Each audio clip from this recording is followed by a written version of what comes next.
को संस्कृति दी, यहाँ तक कि गाय माता ने हिंदुस्तान को स्वतंत्रता दी।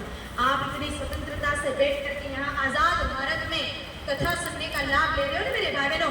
इसमें भी सबसे बड़ी सूत्रधार स्वतंत्रता की कोई है तो वो गाय माता। अब आप कहोगे गौ माता ने कैसे स्वतंत्रता दिलाई? हमने 15 अगस्त 26 जनवरी के दिन जब हम स्वतंत्रता सेनानियों की जयकार लगाते हैं तो आज तक कभी गाय माता की जयकार तो नहीं लगाई।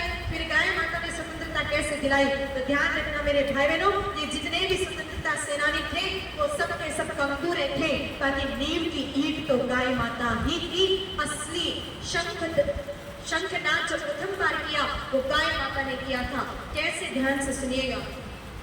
नाम सुना होगा आपने मंगल पांडे का, सुना? एक बार मंगल पांडे जो अंग्रेजी फौज में काम करते थे, मंगल पांडे पहले अंग्रेजी फौज में काम करते थे, सैनिक थे अंग्रेजों के।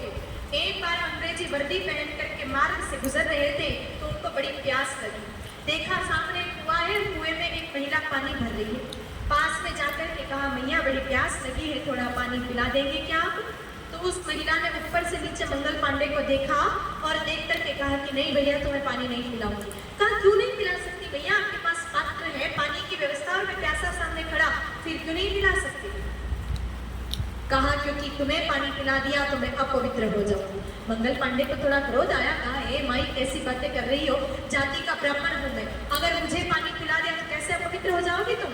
कहा भैया तुम्हारी जाति से मेरा कोई लेना देना नहीं है। तो कहा फिर किस दृष्टिकोण से आप पवित्र हो जाओगी ये तो बताओ।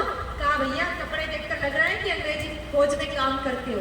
कहा हाँ सो तो करता हूँ। तो कहा तुम अंग्रेजी फौज में काम करते हो और कारतूसों का इस्तेमाल करते हो, तो वो भी करना पड़ता है, उनके अधीन काम करते हैं। तो भैया जिस कारतूसों का इस्तेमाल तुम करते हो उसको इस्तेमाल से पूर्व मुंह में लगाना पड़ता है, तोड़ना पड़ता है, और उन कारतूसों में गाय माता की चर्बी का इस्तेमाल किया जाता है। तुम्हारे मुंह में गौ की चर्बी है, इसलिए अब उसी पात्र को मुंह से लगाओगे और वही पात्र मैं छूंगी तो अपवित्र हो जाओगी, इसलिए पानी नहीं पिला सकते। मंगल पांडे को बात समझ में आई।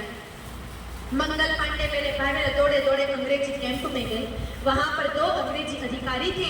उनको कहा कि देखो आप जो कह रहे हैं उसका हम पालन करेंगे, आपके आदेशों के अनुसार हम रहेंगे क्योंकि हम आपके अधीन हैं, लेकिन हमारी एक शर्त है। कहा कैसी शर्त? कहा ये अंग्रेज आप लोग जो चर्बी का इस्तेमाल करते हो कारतूसों में उसको आप हटाना शुरू कर दो। अंग्रेज समझ गए कि ये गौ माता जी की बात करने वाला कोई व्यक्ति आया है, अगर इसने ये चर्चा और फैला दी तो हमारी दाल अधिक दिन तक गलने वाली नहीं है। मेरे भाई बहनों उसी समय उन दोनों अंग्रेजी अधिकारियों ने आदेश दिया कि मंगल पांडे को भेज दो जेल, लेकिन जेल जाना स्वीकार नहीं था मंगल पांडे को। उस समय मंगल पांडे के पास एक बंदूक थी, उसमें 2 गोलियां थी। उन्हीं 2 गोलियों को चला करके सामने जो अंग्रेजी अधिकारी दोनों खड़े थे जिनका नाम था लेफ्टिनेंट ब्रूस और कर्नल बॉब, इन दोनों ही अंग्रेजी अधिकारियों को ढेर कर दिया। और मेरे भाई बहनों वहीं से प्रारंभ हुई 1857 की क्रांति। 90 वर्ष तक संग्राम चला और 15 अगस्त 1947 के दिन 15 अगस्त 1947 के दिन हमारा भारत आजाद हो गया, हम लोग स्वतंत्र हो गए। लेकिन मेरे भाई बहनों हमारी गाय माता गुलाम हो गई। अच्छा होता कि ये तथाकथित स्वतंत्रता हमें नहीं मिलती, अच्छा होता कि हम कभी आजाद नहीं होते, और अच्छा होता कि वो अंग्रेज कभी हमारे हिंदुस्तान को छोड़ करके जाते नहीं। आपको लगेगा कि दीदी ऐसा कैसे कह रहे हो, इस स्वतंत्रता के लिए कई सारे लोगों ने अपनी जवानी कुर्बानी की है, कई सारी माताओं ने अपने बेटों को कुर्बान किया है, कई सारी पत्नियां विधवा हो चुकी हैं, तो फिर स्वतंत्रता क्यों नहीं मिलनी चाहिए थी? इसलिए नहीं मिलनी चाहिए थी कि जो हालत गाय माता की आज हमने की है उतना तो विचारों अंग्रेजों ने भी नहीं की थी।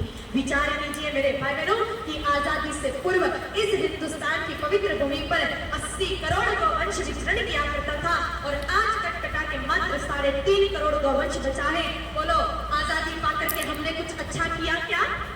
जब मेरे भाई मेरे गुलाम थे, हम अंग्रेज थे, उस समय उन अंग्रेजों ने 200 साल के शासन में मात्र 300 कत्ल खानों को लाइसेंस दिया, सिर्फ 300 कत्ल खाने 200 साल के शासन में। और आज स्वतंत्रता के 70 साल के इतिहास में वो अंग्रेजी काले काले अंग्रेज ने राजनेता के रूप में हमारी सत्ता पर आरूढ़ हुए, उन लोगों ने इन 70 साल के इतिहास में मेरे भाई बहनों 3700 कत्ल खानों को और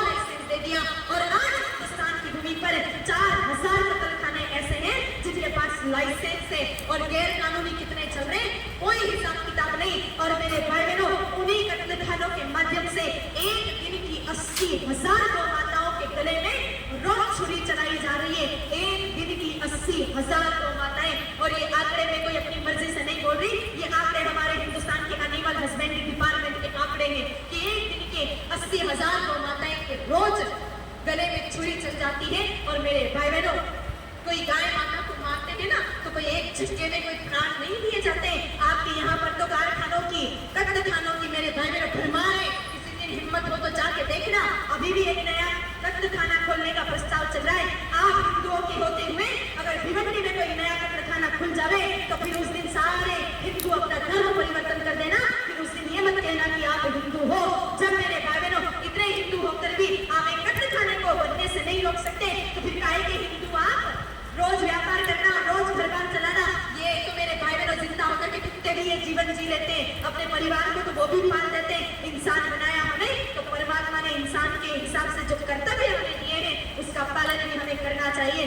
हमारे यहाँ होते हुए करोड़ों रुपए की लागत से कत्ल खाना बन रहा है और फिर भी आप हिंदू कुंभकर्ण की नींद में सो रहे हैं मेरे भाई बहनों। तो निश्चित कुछ दिन बाद आपको भी अपना धर्म परिवर्तन कर लेना पड़ेगा। मैंने पहले ही कहा कि आप धर्म परिवर्तन कर देना अगर ऐसी हालत में रहे तो, और स्वाभिमानी हो तो जा करके और सागर में डूब के मर जाना। ज्यादा दूर भी नहीं है, अपने मुंबई के किनारे पे ही समुद्र में वहां डूब के मर जाना, बाकी दूसरा कोई रास्ता नजर आने वाला नहीं है। थोड़ा चेत जाओ, क्योंकि जब गाय माता को काटने का एक बार दृश्य देख लोगे ना तो आपके वाकई में नसों में सच्चे हिंदुस्तानी का रक्त दौड़ रहा है। आपके रक्त में कोई मिलावट हो चुकी हो या फिर आपका रक्त पानी हो चुका है तो बात अलग है। बाकी अगर सच्चे हिंदुस्तानी का रक्त आपके नसों में दौड़ रहा है उसी समय सारी नसें फट जाएंगी। मेरे भाई बहनों, गाय माता को काटने ले जाते हैं ना, पहले 5 दिन तक माँ को भूखा रखते हैं, कुछ खिलाते पिलाते नहीं है उस माँ को। उसके बाद मेरे भाई बहनों उन्हें गाय माता जी के पीछे तीक्ष्ण तीक्ष्ण बाण चुभाए जाते हैं, शूल, जहां से खून की, रक्त की धारा होती है। लेकिन उन कसाईयों को कोई मेरे भाई बहनों बिल्कुल भी दया नहीं आती। फिर गाय माता को कत्ल खाने के अंदर ले जाकर के उनको एक टांग पर बांध करके छत पे उल्टा लटका दिया जाता है। ये हकीकत बता रही हूँ गाय माता को काटने की। और विश्वास ना हो तो आप मोबाइल पर भी कभी स्लॉटर हाउस टाइप करके देखना, आपको सारे वीडियो मिल जाएंगे। तो गाय माता को एक टांग पर उल्टा छत पे लटका दिया जाता है। उसके बाद उन जिंदा गाय माता के शरीर पर उबलती हुई 200 डिग्री टेम्परेचर पर उबलती हुई वाष्प डाली जाती है, ताकि वो सारे जिंदा गाय माता भी फाड़ नहीं गई है, ताकि वो जितना भी खून है वो पिघल करके मांस में आ जाए। लाल मांस अधिक मूल्य में बिकता है और सफेद मांस कम मूल्य बिकता है। उसके बाद मेरे भाई बहनों गले में एक कट लगाया जाता है और गाय माता का सारा खून, सारा रक्त वैक्यूम पावर से खींच लिया जाता है। और वो खून का क्या उपयोग होता है मैंने आपको बताया था। उस खून से माताओं के रक्तवर्धक टॉनिक बनते हैं, डेक्सोरेंज आर्बिटोर नाम की दवाइयां बनती है। और उसके बाद गाय माता के पास में उनके जो पीठ पर हड्डी होती है, रीढ़ की हड्डी और उनकी आंत, ये सब निकाल दिया जाता है। इस संसार में सबसे लंबी आंत होती है गाय माता की 180 फीट की। आंत का क्या करेंगे? उस आंत से आपकी मिठाइयां सजेंगी, उस आंत से आपके बालाजी महाराज सजेंगे, उस आंत से आपके गणेश जी सजेंगे। मिठाइयां जब हमें खानी होती है तो हमें साधारण मिठाई अच्छी नहीं लगती है, हमें चांदी के बर्फ वाली मिठाई चाहिए, सिल्वर पेपर लगी हुई, ताकि हमारी मिठाई अच्छी दिखे। और वो चांदी का बर्फ बनता है मेरे भाई बहनों गाय माता की आंत से।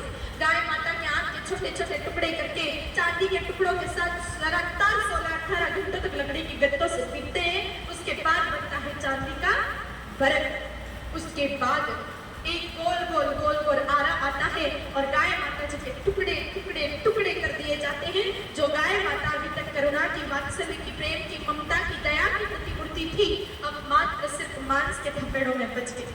और उस मांस का भी क्या होता है, जितना अच्छा मांस है वो डिब्बों में पैक करके दे दिया जाता है विदेशों में, क्योंकि हमारे इंडियन गवर्नमेंट ने, भारत सरकार ने अरब कंट्रीज से एग्रीमेंट कर रखा है कि आप हमें डीजल पेट्रोल दो, हम बदले में तुम्हें गौ का मांस देंगे। तो अच्छा मांस, अच्छा चर्बी सब चलेगा एक्सपोर्ट हो करके, और उसके बदले में हम डीजल पेट्रोल खरीदते हैं उन देशों से। और जितना भी खराब मांस है, खराब चर्बी है, उस सब का क्या होता है? वो सब जाती है आप सबके घरों में। यहाँ पर बैठा एक भी व्यक्ति ये नहीं कह सकता कि मैं शुद्ध और पूरी तरह से शाकाहारी हूँ, कि सबके सब मांसाहारी हूँ।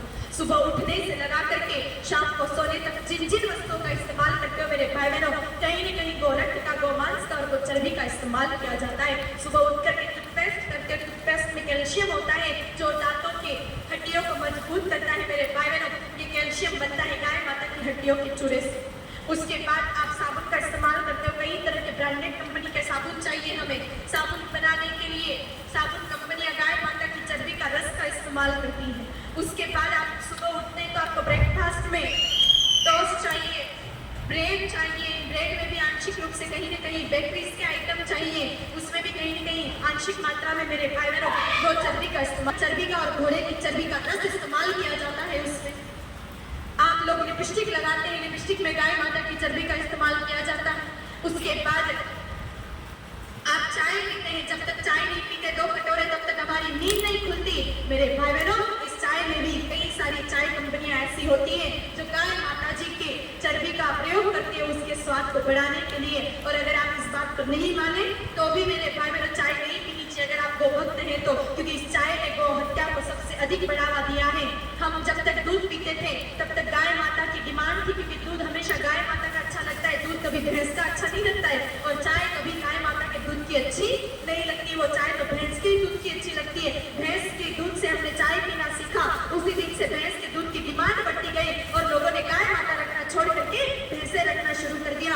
याद रखना, 1 कप चाय पी रहे हो दिन में तो 1 गाय माता के गले पे छुरी चलाई, 2 कप चाय पी रहे हो तो 2 गौ माताओं के गले में छुरी चलाई। आप जितने कप चाय पीते हो रोज समझ लेना कि उतनी गौ माताओं का वध तो आपने किया है। उसके सबसे बड़े जिम्मेदार आप हिंदू लोग हैं जो अपने आप को कहने को तो हिंदू कहते हैं लेकिन अपनी ही मां को मारने के लिए कोई भी कसर नहीं छोड़ रहे हैं।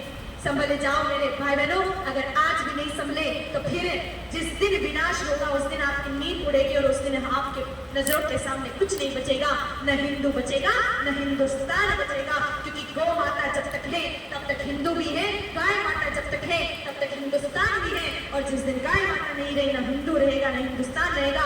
क्योंकि जिस जिस स्थान से गाय माता हटी है वो हिंदुस्तान से अलग हो गया मेरे भाई बहनों। सिंध प्रांत में गौ माता नहीं थी, सिंध पाकिस्तान के रूप में हिंदुस्तान से अलग हो गया। बांग्लादेश क्षेत्र में गाय माता नहीं थी, हिंदुस्तान से वो अलग हो गया।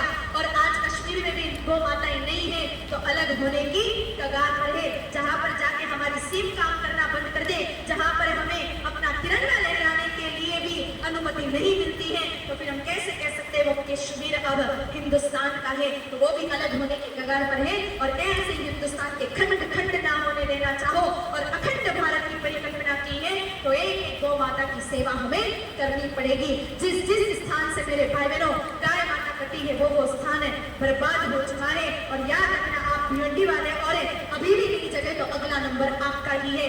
याद करो 2001 के दौर में गुजरात के कच्छ भूज क्षेत्र में भूकंप आया था। सिर्फ उसी क्षेत्र में भूकंप आया जहां से गाय माता को काटने लिए ले जाया जाता था। कांडला बंदरगाह वाला जो गोदरा वाला मार्ग था सिर्फ उसी पर भूकंप आया जहां गौ माता का वध होता था। अगर इतनी पुरानी बात याद ना आवे तो याद करो मेरे भाई बहनों, अभी 2 साल पहले नेपाल पूरा बर्बाद था। नेपाल में बात याद ना रहे तो गत जो बारिश का समय गया उसमें पूरे केरल की क्या हालत हुई थी। 50 साल पीछे चला गया केरल। क्यों? क्योंकि वहां पर गौ माता की अंधाधुंध कटाई शुरू हो गई, वहां गोवध मेरे भाई बहनों अंधाधुंध हो रहा था, इसीलिए आज केरल भी बर्बाद हो गया। और आप नहीं समझे तो अगला नंबर आप ही के भिवंडी का है मेरे भाई बहनों। प्रकृति माता ऐसा तांडव मचाएगी उस दिन कि हम कोई भी बच नहीं पाएंगे। अभी भी संभल